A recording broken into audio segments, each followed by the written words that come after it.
Hello everyone, welcome to the channel. I'm V-Rage, also known as Van, and here we talk about media and appreciate aspects of characters, themes, and other things in media. I don't know. One of my favorite mangas, I'm sure everyone's noticed by now, is Kimetsu no Yaiba, also known as Demon Slayer. One of Demon Slayer's best assets is its characters by a long mile. Speaking with many people who are fans of the manga and anime, one could have many different opinions on who their favorites are and who their least liked are. Here is my list for reference.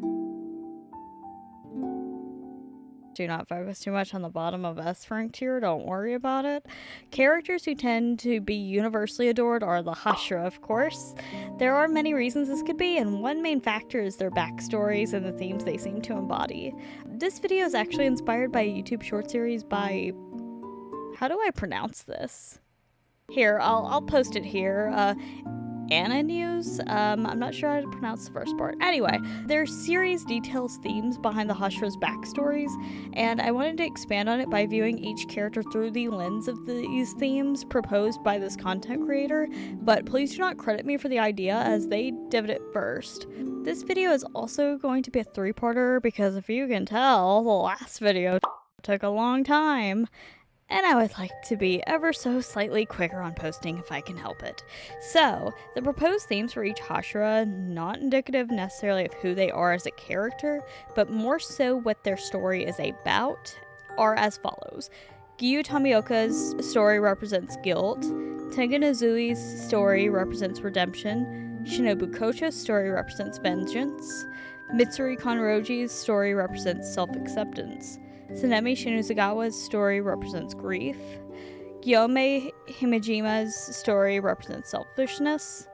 Iguro Obanai's story represents greed. Muichiro Tokido's story represents sacrifice. And Kyojiro Rengoku's story represents duty.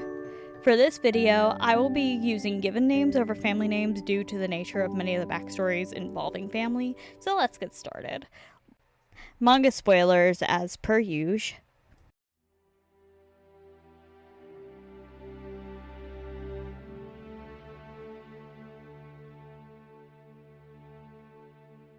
Let's start with my boy, Tomioka Giyu, Mr. Catholic Guilt himself. I hate it when you call me by my full name! Giyu is a fan favorite, currently one of my friends who I've been showing the series to's favorite, to the point that she coined the phrase Catholic guilt since, well, she thinks Giyu just oozes that he feels crushing guilt.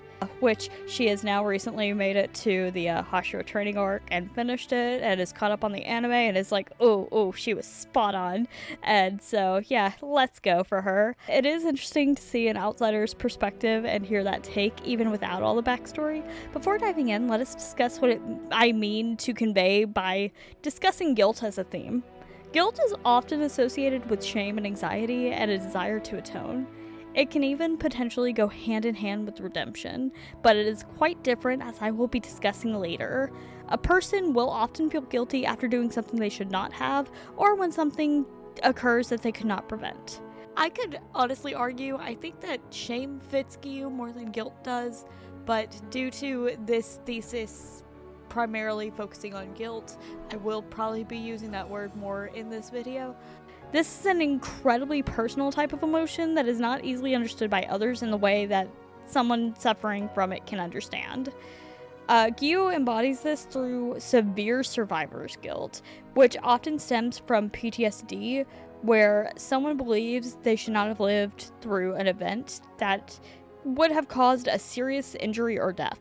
And for the record, whenever I say people may feel guilty for doing something they shouldn't have, it's not necessarily like they could have prevented something, but it's guilt that they didn't. It could go either way. Like, you could have been able to, or it could just be like an unfounded, or not unfounded, but like a type of feeling that it's like, I wish I could have done something type of thing, and you feel guilty for not being able to. So I just want to clear that up. Guilt is very important to the story and growth of the water Hashira, Giyu Tomioka. When Giyu was 12 years old, he lost his sister to demons when she protected him by hiding him and sacrificing herself. She was due to be married the next day and effectively had her life ripped away from her that was likely to be a bright and hopeful one. This is the beginning of his post-traumatic stress disorder and the first sign of when he begins to suffer from survivor's guilt, something Giyu is already struggling with when he first meets his best friend Sabito due to his sister's death. The scene where Sabito hits Giyu and says he shouldn't have ever said that he should have died instead of his sister, you see that Giyu's struggle with guilt has already been in full effect by then. The difference then is that he wasn't alone. After surviving final selection only for Sabito to die while he's unconscious caused him to bury that entire memory, his guilt clouding his mind. The guilt Giyu has follows him as he can even literally carries a part of Sabito and his sister with him in the form of his mismatched Haori, one side being his sister and the other one being his best friends. Though his relationship with Tanjiro and the Hashira, we see more of how Giyu himself embodies the theme of guilt, not only just through his backstory, but through how he interacts with others. Meeting Tanjiro and seeing him protecting his sister, who's a demon, clearly affects him in a way that other Hashira would not have been affected. Like, there's also a direct parallel between Kyojiro and Sabito. Tanjiro feels immense guilt and believes that he should have died instead, and he carries Kyojiro's sword piece on his person, and eventually uses it on his own katana at the end of the story. And during Muzan's battle in Sunrise Countdown, Giyu watching Tanjiro bleed out, seemingly dead, resurfaces many of those thoughts and pains he had, once again giving him the same feeling where he survived while someone else had to die. Giyu is frequently talking down on himself in front of other Hashira too, though when directly asked, he never conveys his feelings about himself, leading to a misunderstanding between him and Tsunemi Shinizawa particularly, who thinks Giyu finds himself to be above everyone else. It's particularly hard to speak to Giyu due to his somber expression, his eyes always seemingly cold and distant. You can also see that Giyu puts heavy responsibility on himself and his Hashira duties and his conflict of interest when he allows Nezuko to live, and his responsibility along with Urokodaki is taken to an extreme where they both state that they will commit, if they are wrong about Nezuko, to atone. Seppuku is often a way to restore honor among someone's family, so one can argue that this still shows Giyu's guilt over the loss of his sister, his only living relative. Honestly, responsibilities and atonement as a theme for the entirety of Demon Slayer could warrant its own analysis, but that's for another time. In Demon Slayer Tomioka Gyogaiden, we meet Yae, a girl searching for her father in the mountains where he has become a demon. When he is killed by Giyu and Shinobu, she attempts to take her own life but fails. Giyu tells her that her father's final words were for her to live on. Giyu's desire to save others is what drives him to continue saying he is a Hashira, even though he plans to pass the title on as quickly as possible, because the lives he cannot save cause him to bring his own title into question. Being the Water Hashira and also having close ties to Tanjiro, who begins the story as a Water Hashira, one can draw conclusions that in a sense his breath style is symbolic of their desire to cleanse their guilt. It's likely no coincidence that Urokodaki, a former Hashira who mentors many children whom do not live past final selection, was also written to wield water breathing. When Giyu first has his flashback of Sabito, he is crossing over a body of water, symbolic of him reflecting on himself and his past, something often associated with those seeking to move forward from their guilt and atoning. He even says in his inner monologue, "I'm sorry, Sabito, I've been immature." Two important demons we see Giyu face are Rui and Akaza, and both symbolically make sense. Rui feels guilt for murdering his parents after they try to end his and their own lives for his sins because they were planning to stay with him in the afterlife. While Rui is very emotional, Giyu is able to end him after simply using his ability Dead Calm to null and void all of Rui's attacks. Something it is important to note he cannot do with Akaza, though that is less symbolic and just due to Akaza being that strong, but if you want to squint at it, it's interesting to see Dead Calm not work as effectively after Giyu has begun to open up more with his emotions and face himself and others. I'm stretching. His journey from the start, when he monologues that he knows the pain Tanjiro is feeling, to the end when they defeat Muzan, has a beautiful journey where After being the reason Nezuko doesn't die at the beginning, he gifts her many things because she sews his Haori that is very important to him after Muzan destroys it, symbolizing how he managed to save someone after all and how much that person appreciated him for it.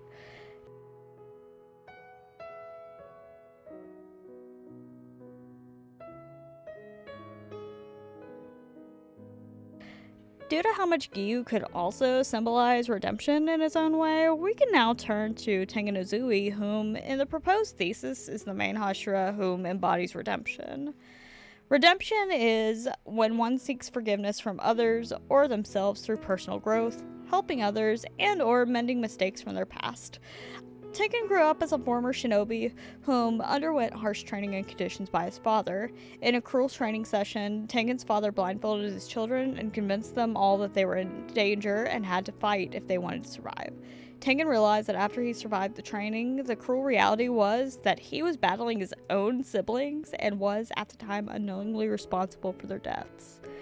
His only living sibling of 9 was his younger brother, who became very similar to their father, being cold and heartless. Really hated the anime, kind of shoves that to the background a little bit, but it's fine. I still like the extra stuff that we got from it. Tengen decided to flee the clan with his 3 wives, Hinatsuru, Sumi, and Makiro, female shinobi whom were often mistreated in the clan. While Tengen wished to destroy the clan so they could no longer harm anyone, he could not bring himself to do so because he could not harm his brother or father. Instead, he became a Hashira to help others to make up for the lives he and his wives had taken while in their clan.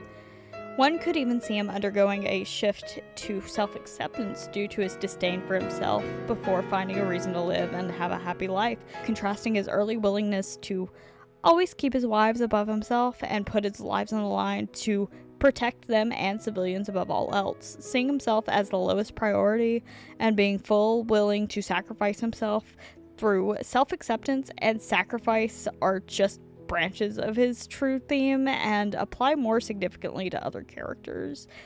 Perhaps because of his desire to grow and become better, his wives wish for him to retire with them and live out their lives rather than constantly fight, so it makes sense that he has such an unpleasant conversation with Iguro, who is shown to be someone very cold and unforgiving towards many due to how he was treated in his own past. One can also argue Tengen's affinity for sound and music is symbolic of his theme. Music is often used during rituals of rebirth and renewal, festivals often being a way of celebrating ancestors. Tengen, the god of festivals, quote-unquote, once being a shinobi who likely lived very quietly and withdrawn, has transformed to flashy and loud, being symbolic of his desire to change. His wives are also very loud and flashy as well, showing the desire that they all have to grow and change as a family. There is also an emphasis during the battle with Gyutaro and Daki on synchronization and harmony between himself, Tanjiro, Inosuke, and Zenitsu, allowing each to focus on their strengths and work together, while Gyutaro chooses to control Daki and to fight the entire battle in control of everything himself. Same in the case of the anime-only scene where Tengen and his wives are sitting by his brother's grave and sakura blossoms begin to fall, which sakura blossoms can be a symbol of rebirth in their own right, given that they are typically around during the month of April, which is whenever school starts for many, and it's typically considered the start of a new journey in Japan for most part.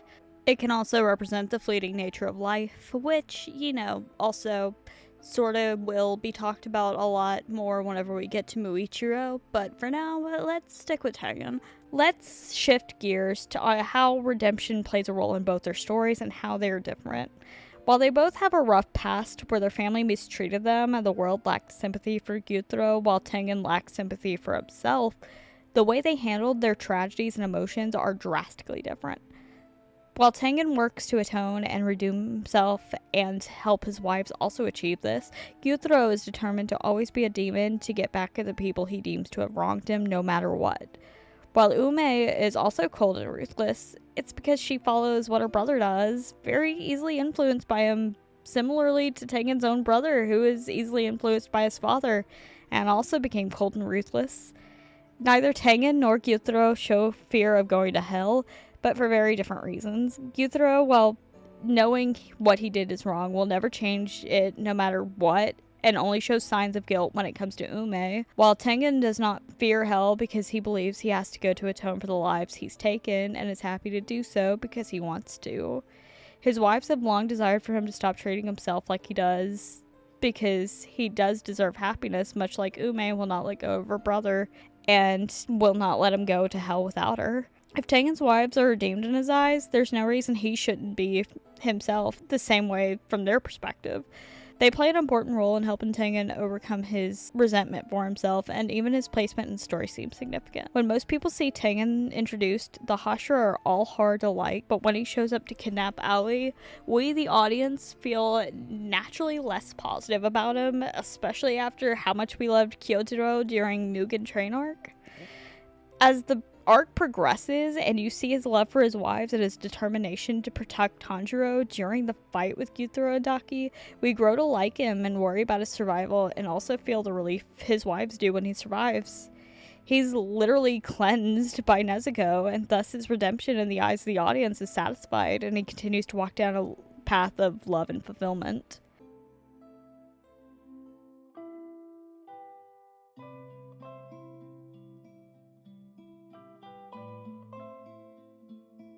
Speaking of love, why don't we take a look at Mitsuri Konroji, who embodies the theme of self-acceptance. Self-acceptance is embracing one's own self for their good and bad qualities, and giving yourself a chance to grow and feel love. Very, very self-explanatory.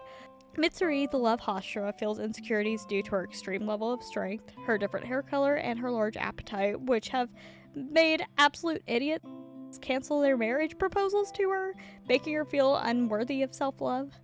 Self-acceptance could also easily be inferred as self-love as well, where someone similarly learns to love the good and bad parts of themselves and embrace them. This is important in the context of Mitsuri, who is the love Hashira, even based on the fact that she created love breathing to embrace things about herself. In Kyojuro Rengoku Gaiden, we see Mitsuri training under Kyojuro and struggling to adapt to flame breathing, a very offensive and stiff type of fighting style that she pushes herself to learn even though she does not feel comfortable. Eventually, she takes what she learns from flame breathing and uses her incredible flexibility to protect a mother and child whom had recently been very cruel to her, and receives the gratitude and acceptance she had longed to get from others. And she begins to see that adapting her strengths instead of forcing herself to do things she dislikes is better off in the long run for her and her journey.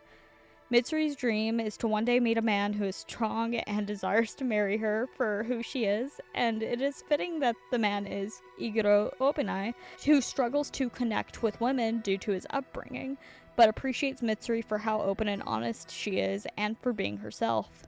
However, Mitsuri never fulfills that dream in her life due to being killed by Muzan. But when she discovers how her gifts can help others and she can be herself and have close relationships to people who love her for who she is, protecting everyone becomes her absolute priority. In context of battles between Mitsuri and other demons, Mitsuri fights Hantengu, Nakime, and Muzan Kibutsuji. Hantengu's split emotions, fittingly being hatred, battles the love Hashira and mocks her for her appearance and analyzing them as counterparts. It is interesting to consider that depending on how one may read into Hantengu, he is likely a man who never told the truth and hid who he really was from the world, but not because he didn't feel accepted. It's because he just wanted to take from everyone. Nakime honestly feels as though she has more parallels to Iguro's story than Mitsuri's, but there is one thing interesting about Nakime's story that I think can still parallel Mitsuri. V-Rage, what backstory are you talking about? Okay, well, this is actually in one of the books that I have. I'll post it up here so you can just see what I'm talking about. It's explained that Nakime was married and loved to perform her biwa to make money, which her husband would then take and gamble away. One day, her husband gambled her only nice kimono away that she wore for performances, which enraged her, and she murdered him before going to perform in a ragged kimono. Despite the audience disapproval for how she looked, she played the biwa perfectly and moved the audience. From then on, it became her habit to murder before going on stage, a rather extreme ritual to calm her nerves, I guess. Nakime, as a demon, seems to use her body specifically to control Infinity Castle and to do reconnaissance. Her hair, eyes, and flesh detached to achieve this. Based on her reaction to her kimono being sold off and not looking as decent while performing despite being an exceptional player, she seems to value her looks over her ability to a certain extent. Not to say that's not unfortunately an important component to performing and making the money she needed, but much of her ability seems tied to her body. Her biwa as a demon even comes from her own body. She is rather self-absorbed in her acceptance of herself, something she shares with Muzan, likely why he felt a kindred spirit in her. Mitsuri almost falls into the trap of believing self-love means looking a certain way and does not rely on her abilities in the beginning. She even holds back often as to not look stronger than many of the men around her, believing that socially it is unacceptable for her to do. Nakime socially believed her looks were more important than her ability as well. If you squint, you can infer Nakime's shifting ability as her adapting herself to what other people require, namely what Muzan requires, perhaps due to her human side attempting to conform constantly. Her design also hides much of her face, so you do not see her single eye, perhaps to have an air of mystery during her performance, while Mitsuri is stated to be the most open of the Hashira in terms of how friendly and out there she is. In another video, we're going to return to Nakime, and I'm going to go more in depth on different components about her, but for now, that's my take in this regard. The first time we go to focus on the main villain, now, Muzan, is for Mitsuri herself. Muzan, the most blatant, self-loving person to the point that he only cares for himself. Someone unaccepted by society as a whole, and yet has no fear of it. Self-acceptance and selfishness can both be very important to go over for him, but for now, self-acceptance is our primary focus. Muzan takes what he learns from time shifting as him being eternal. Despite living through transitioning eras, he sees change as stagnation and decay. Mitsuri, who is a very impressionable person, changes in an attempt to better herself. She picks up many habits from Kyojiro when he trains her, love breathing, even pulling many aspects from flame breathing. Also, a scene that does not get enough love and attention is when she stands her ground against Hantengu and says, "I won't let you escape," a quote that should be familiar to many Kyoto fans. The self-acceptance Muzan feels is very different from Mitsuri's. Muzan sees how other humans interact with life daily and looks down on them, seeing himself as far superior. Mitsuri learns to love herself through memories and experience she shares with people who love her. There are multiple instances in which Mitsuri doubts her abilities during the fight with Muzan, specifically, and feels rejected when Iguro races to put her out of harm's way. She takes the brunt of a lot of Muzan's attacks in the early parts of the fight and continues fighting until Iguro pulls her away.